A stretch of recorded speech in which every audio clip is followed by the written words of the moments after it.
오늘 본문은 이제 애굽에 관한 것인데요. 1절에서 애굽에 관한 이제 경고라고 말씀합니다. 하나님이 빠른 구름을 타고 애굽에 임하실 것이라 하고요. 하나님을 마주하니 애굽의 우상들이 그 앞에서 떨고 애굽인의 마음이 그 속에서 녹을 것이라 말씀합니다. 그런데 여기서 애굽인의 마음이 그 속에서 녹을 것이라는 말씀이요, 언뜻 들을 때는 회개를 생각나게 하지만 그런 의미가 아니라 이제 그들이 몹시 두려워한다는 의미고요. 이제 하나님이 애굽을 심판하시는데요. 그런데 애굽인 그들이 각기 형제를 치고 각기 이웃을 치고 성읍이 성읍을 치고 나라가 나라를 친다고 해요.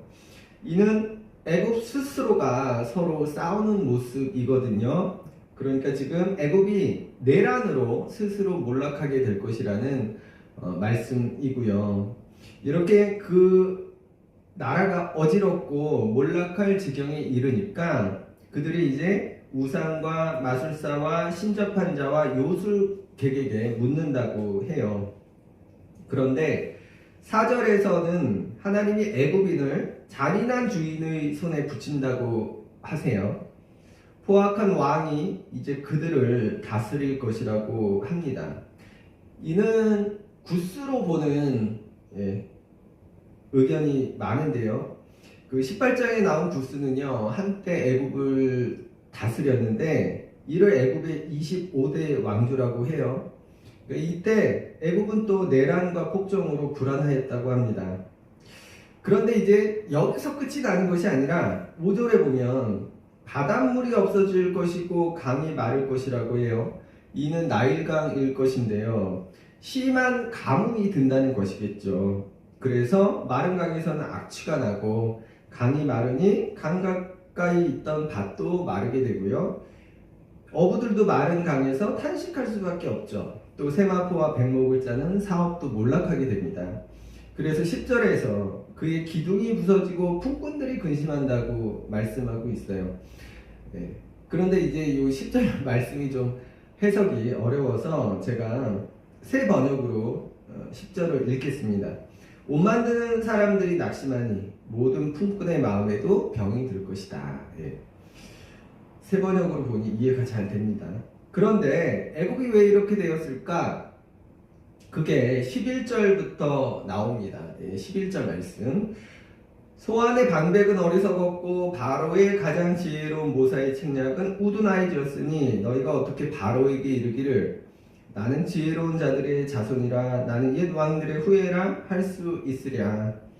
소안의 방백은 어리석었고, 이 말씀은요, 소안은 아까 말씀드린 애굽 25 왕조의 수도였거든요. 그러니 소안의 방백이라는 것은 바로의 곁에서 책략을 짜는, 스스로가 지혜롭다고 하는 사람들이죠. 그러니까 신하들로 볼 수 있겠죠. 근데 그렇지 않다는 거예요. 그들은 지혜로운 게 아니라 우둔하다.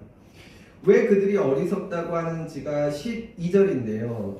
지혜롭다는 그들이 정작 애굽에 품고 계신 하나님의 뜻, 하나님의 계획을 알지 못하기 때문에. 오늘 본문에서는 이렇게 알려주는데요.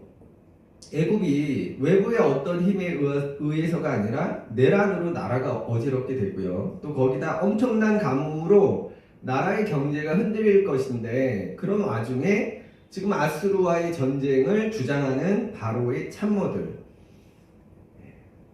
그래서 13, 14절에서 그들은 애굽을 잘못된 길로 인도하였다, 이끌었다 하는 것이고요.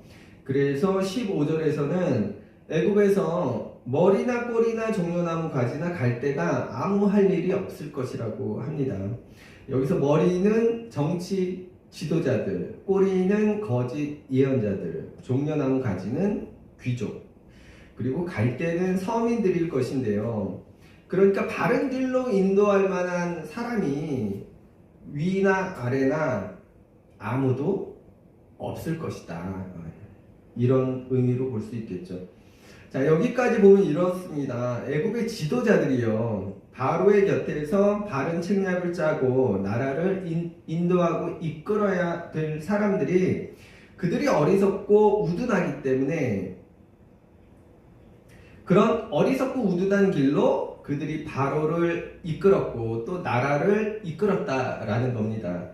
그 결과로 애굽이 몰락하게 되리라 말씀하고 있습니다. 그런데 18장에서의 구스처럼요, 여기서도 이렇게 심판으로만 끝나는 게 아니거든요. 16절부터는 다른 내용이 전개가 되는데 16절 위에 소 제목을 보면 이렇습니다. 애굽 사람이 여호와께 경배하리라. 먼저 이제 16절, 17절을 좀 보면 좀 난해합니다.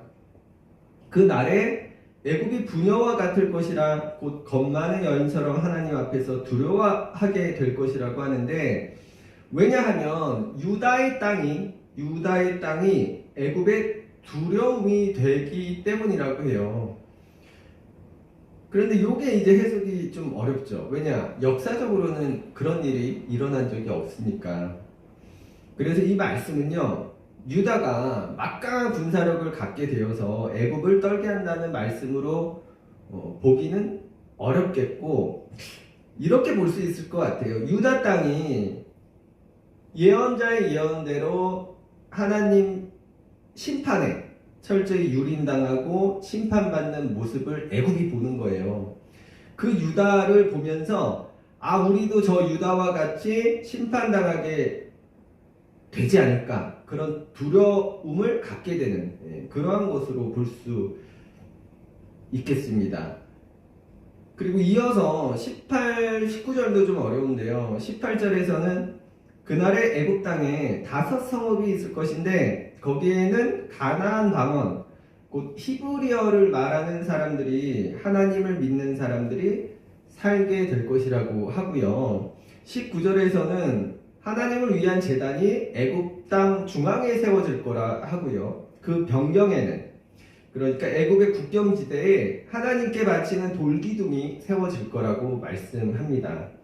이는 여기서 이제 돌기둥이 세워진다라는 것은 애굽 땅이요, 하나님께 속한 땅이라는 그런 의미를 갖고 있거든요. 그래서 여기서 18, 19절을 이 또한 역사적 사실로 받아들이면 좀 곤란할 것 같고요. 그렇지만 마치 이처럼 애굽 땅에 하나님을 믿고 예배드리는 사람들이 늘어나게 될 것이라는, 또 그렇게 하나님을 믿는 사람들이 많아지므로 하나님이 애굽 땅도 보살피신다는 그런 말씀으로 볼 수 있겠어요. 그래서 20절에서는 애굽 땅에서 그 압박하는 자들로 하나님께 부르짖으면 하나님이 그들을 구원할 구원자를 보내주신다고 해요. 이는 이스라엘이요, 애굽에서 학대받을 때 그 이스라엘을 위해 한 구원자 모세를 보내주신 그 일을 생각나게 하죠. 그러니까 하나님은 이스라엘에게 베푸셨던 구원 행위를 그들 애굽에게도 하실 것이라는 그런 말씀을 주시고 계세요. 그래서요, 이제 애굽이 21절에 보면 그들이 하나님을 알고 예물을 드리고 하나님을 경배할 것이라고 말씀하고요. 그 이유가 또 22절에 나오는데, 하나님이 애굽을 치시더라도 고치실 것이고 그들이 간구하면 들으시고 고쳐주실 것이기 때문에. 18장 구스에서처럼요, 하나님의 심판은 그 심판 자체가 목적이 아닌 거예요. 부모가 자식을 향해 회초리를 드는 모습과 같다 할 수 있고요, 바른 길로 인도하기 위한 훈육으로 볼 수 있겠습니다. 그래서 23절에서는요, 그렇게 하나님께로 돌아선 애굽이 이제는 평화와 화해와 또 소통을 여는 나라가 된다고 해요. 그래서 애굽 사람은 아수르로 가고요, 아수르 사람은 애굽으로 가게 된다고 해요. 그리고 그 애굽 사람과 아수르 사람이 함께 하나님께 예배 드릴 것이다, 이렇게 말씀하고 있어요. 그러므로 그날에 어떻게 돼요? 이스라엘이 또 애굽이 또 아수르가, 이 세 나라가 함께 세상 중에 복이 될 것이라 하고요. 25절에서는 이스라엘이나 애굽이나 아수르나 다 하나님의 자녀가 될 것이다. 이렇게 말씀하고 있습니다. 오늘 죄송합니다. 긴 본문 내용을 간단히 살펴보았는데요. 오늘 본문을 볼 때도 유의할 것이 있는데, 제가 18장에서 말씀드린 것처럼 오늘 본문의 독자 역시 애굽 이야기지만 애굽이 아닌 유다라는 거예요. 그러니까 유다에게 지금 하시는 말씀인 거예요. 자 봐라, 너희가 믿으려고 하는 저 애굽을 봐라. 너희가 강대하다고 또 세다고 생각하는 그 나라 애굽이 어떻게 되는지 봐라. 저들은 내란으로 힘들어지고 가뭄으로 어려워질 거다. 지금 자기 돌보기도 어려운 그들을 너희가 왜 의지하려고 하느냐 하는 것이죠. 저 강해 보이는 나라 애굽도 하나님 앞에서는 두려워할 수밖에 없는 존재라는 거고요. 그러니 애굽이 아니라 하나님을 믿는 마음을 더 굳세게 하라.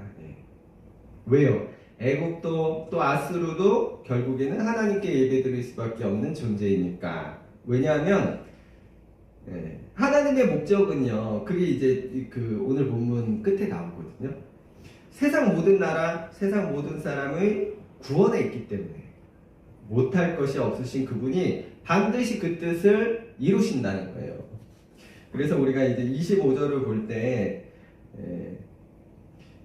25절 말씀에 보면 이렇게 나와요. 만군의 여호와께서 복 주시며 이르시되 내 백성 애굽이여, 내 손으로 지은 아수르여, 나의 기업 이스라엘이여 복이 있을지어다. 여기서 애굽, 아수르, 이스라엘이란 어떤 특정한 세 나라로 보면 곤란하고요. 이는 세계의 모든 나라들, 세상의 모든 사람들로 그렇게 보면 맞을 겁니다. 그게 중요한 거죠. 모든이라는 단어, 모든 사람의 구원을 바라보시는 하나님, 거기에 대한 내용이고요. 자, 오늘 본문에서 조금 더 들여다볼 것은 2절 말씀을 간단히 좀 보고 싶은데, 2절에서는 애굽이 내란으로 스스로 몰락할 것이라는 그런 내용이 나오는데요. 한 나라가 위태로워지는 일은 외부의 어떤 공격일 수도 있겠으나 사실 자기들끼리 밥그릇 싸움하는 일이 아닐까 싶어요. 국민을 생각하지 않는 정치인들, 지도자들이 자기 밥그릇 챙기는 싸움만 하면 그 나라는 쇠락의 길로 갈 수밖에 없는 거 아니겠어요? 그렇게 나라가 쇠락해지면 또 외세의 침략이 생겨나는 거고요. 또 이걸 우리가 멀리 가지 않아도 우리 역사를 통해 알고 있고요. 그러니 이 나라에 다른 지도자들이 좀 많이 생겨나면 좋겠고요. 자기 밥그릇 챙기기보다 국민을 먼저 생각하고 챙길 줄 아는 그런 좀 멋진 정치인들이 많아지면 좋겠습니다. 제 넋두리였고요. 그리고 3절인데요. 애국이 그렇게 내란으로 소란스럽고 쇠락의 길을 가게 되니까 그들이 이제 우상과 마술사들, 또 접신한 심접한 자들, 이런 사람들을 찾아요. 이게 이해는 갑니다. 왜냐하면 어찌할 바를 모를 때 사람들은 누구나 그 해결 방법을 찾고자 하는 거고요. 그리고 애국 사람들에게는 이것들이 그들의 믿음이고 방식이니까 더 이해가 가는 거예요. 그런데 이 내용을 단지 미신적인 것을 의지하고 믿는 그런 것으로 끝내면 안 될 것 같고요.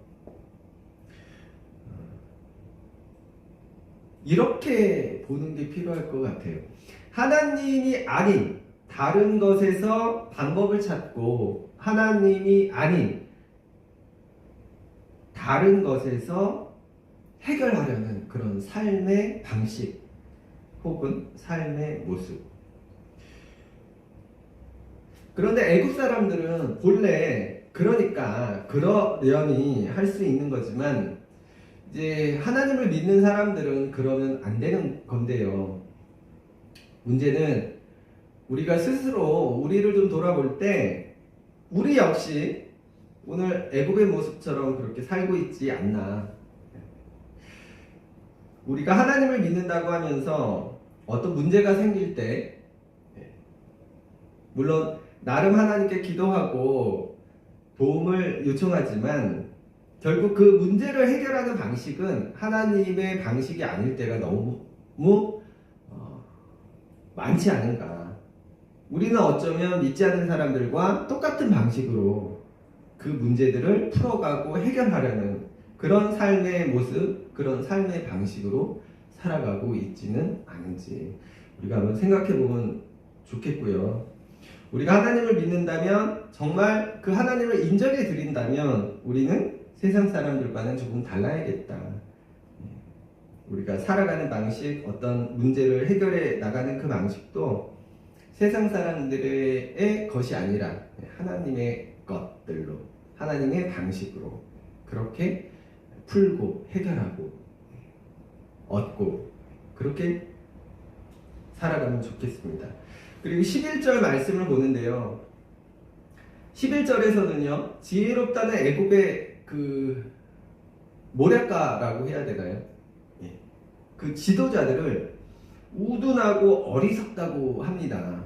근데 그 이유가 뭐라고 하냐면, 그들이 스스로 지혜롭다고 여기지만 정작 하나님의 계획하심과 하나님의 뜻을, 애굽에 대해 갖고 계신 그분의 뜻을 전혀 몰랐다는 거예요. 그래서 그들이 우둔하고 어리석다고 하고 있는데요.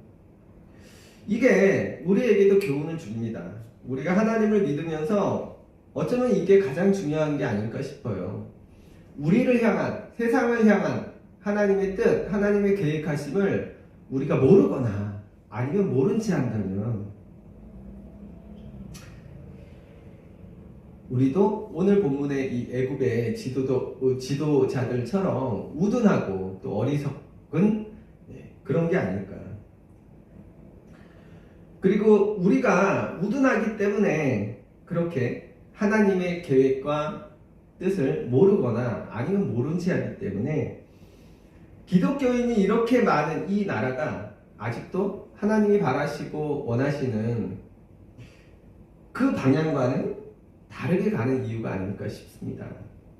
그러니까 우리가 하나님을 믿는다고 하면서도 정작 그분의 뜻을 모르거나 아니면 거기에 관심이 별로 없는 거예요. 우리는 사실 그분의 뜻보다는 내 소망, 내 뜻, 내 필요, 내가 바라는 것들이 우선이에요. 물론 우리의 필요를 구해야 하고 또 그분은 우리의 기도를 들어주시고 도와주시고 병도 치료해 주시고 또 우리의 문제들을 해결해 주실 겁니다. 그게 우리 믿음이니까. 그러나 이게 우리 믿음의 궁극적인 이유가 되어서는 안 된다는 것이고요. 물론 우리 믿음의 처음 시작은 이것들로 될 수 있습니다. 그러나 우리가 믿음이 성숙해진다면 우리가 언제까지 어린아이처럼 신앙생활 할 수는 없는 거잖아요. 우리가 계속 예배라는 밥을 먹고 말씀이라는 밥을 먹는다면 그걸 통해서 우리의 믿음도 우리의 신앙도 성숙해지고 어른처럼 자라날 수밖에 없는 거 아니겠어요? 그래서 우리가 하나님께 드리는 기도도 변하게 되는 거 아니겠어요? 우리가 처음 신앙생활 시작할 때는 하나님 이것 주시면 안 될까요? 저것 좀 주시면 안 될까요? 이것 좀 풀어주시면 안 될까요? 이런 기도를 했다면 우리가 이제 성숙해졌을 때는 하나님 이거 내 뜻인데요. 들어주시면 너무 좋겠는데 그런데 하나님 뜻이 먼저인 것 같아요. 내 뜻이 아니라 하나님의 뜻이 이루어지게 해달라는 그런 기도가 이제 좀 나와야 되지 않을까. 그런데 중요한 건 이거겠죠. 그렇다면 그분의 뜻은, 하나님의 뜻은 어디에 있을까? 말하자면 여러 가지가 될 수 있는데요. 적어도 오늘 본문에서는 그것을 이렇게 알려주고 있어요. 25절 말씀인데요. 이는 만군의 여호와께서 복 주시며 이르시되 내 백성 애굽이여 내 손으로 지은 아수르여 나의 기업 이스라엘이여 복이 있을지어다. 아수르도 애굽도 이스라엘도 모두 하나님의 자녀라는 거예요. 모두가 하나님의 소유라는 겁니다. 그분은 아수르도 애굽도 이스라엘도 모두를 사랑하신다는 거예요. 그래서 궁극적으로 그들 모두를 구원하신다는 겁니다. 그리고 앞서도 말씀드렸듯이 이는 이들 세 나라만 지금 거론하는 게 아니고요. 이 세 나라는 세계의 모든 나라들을 대표하고 있는 겁니다. 그런데 우리는 어때요? 우리는 이스라엘만 구원하시는 그 하나님을 바라보고 있지는 않습니까? 애굽이나 아수르는 나쁜 놈들이고 나쁜 놈들을 막아야 되고 심판받아 마땅하고, 그런데 하나님은 그렇지 않으시다는 겁니다. 그분께는 세상 모든 나라들이, 세상 모든 사람들이 깨물면 아픈 손가락처럼 당신의 살이고 피란 거예요. 당신의 소중한 자식들이고 사랑하는 자녀란 겁니다.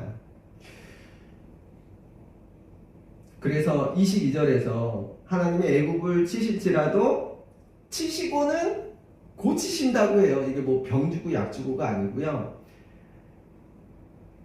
그들이 하나님께 간구하고 부르짖으면 그들을 도와주신다고 하는 거예요. 부모가 자식에게 회초리를 드는 그런 심정인 거예요.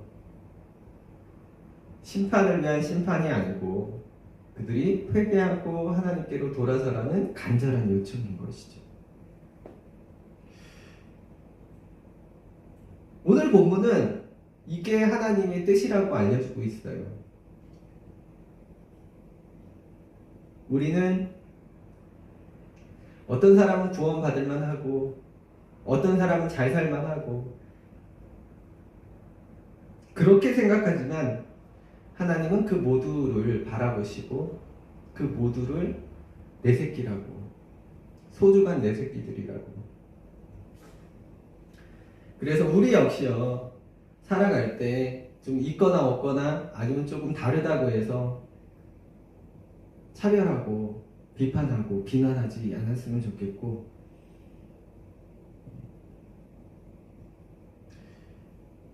하나님이 모두를 사랑하시니까 우리도 그분처럼 모두를 향해 마음을 좀 열면 좋겠습니다.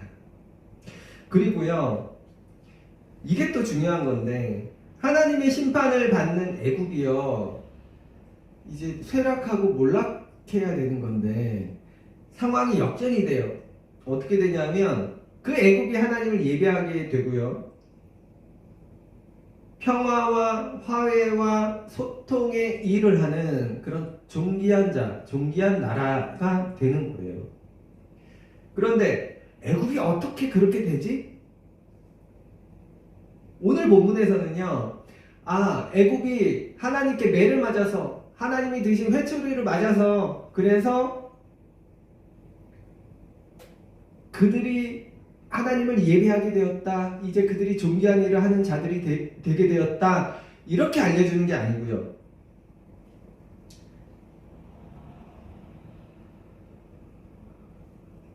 애굽이라는 땅에요, 하나님을 경배하고 그분을 믿는 사람들이 늘어났기 때문이라는 거예요. 하나님을 경배하고 그분을 믿는 사람들이 애굽이라는 땅에 거주하게 되고 그 사람들의 수가 늘어나기 때문에 그들이 그 애굽이라는 나라를 변화시키기 때문에 이렇게 알려주고 있어요. 이것은요, 오늘날 교회에게 주는 교훈이거든요. 오늘날 교회 공동체가 사실 바로 이 일을 위해 부르심을 받은 거 아니겠어요? 우리는 애국과 같은 땅에 들어가서요, 그 땅을 변화시키는, 하나님 뜻대로 변화시켜가는 그 사람들인 겁니다.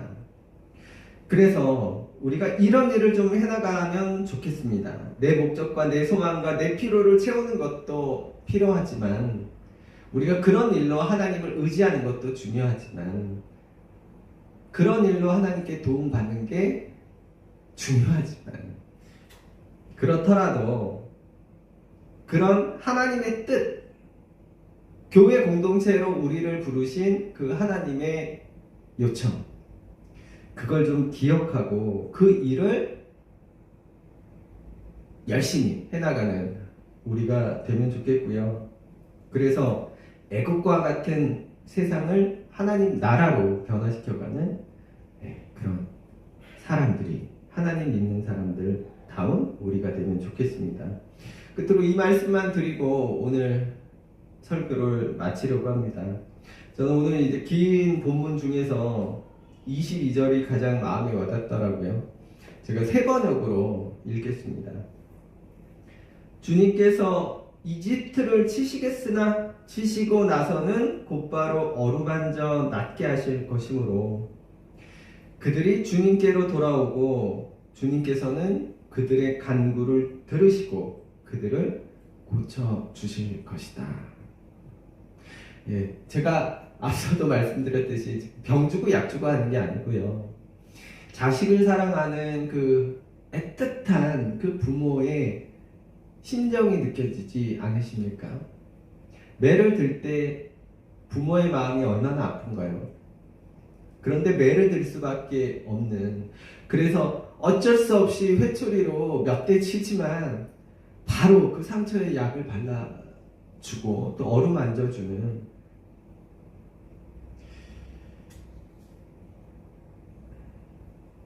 그런 하나님의 마음이, 그 애절함이, 그 애틋함이, 그분의 따스함이 느껴지지 않습니까?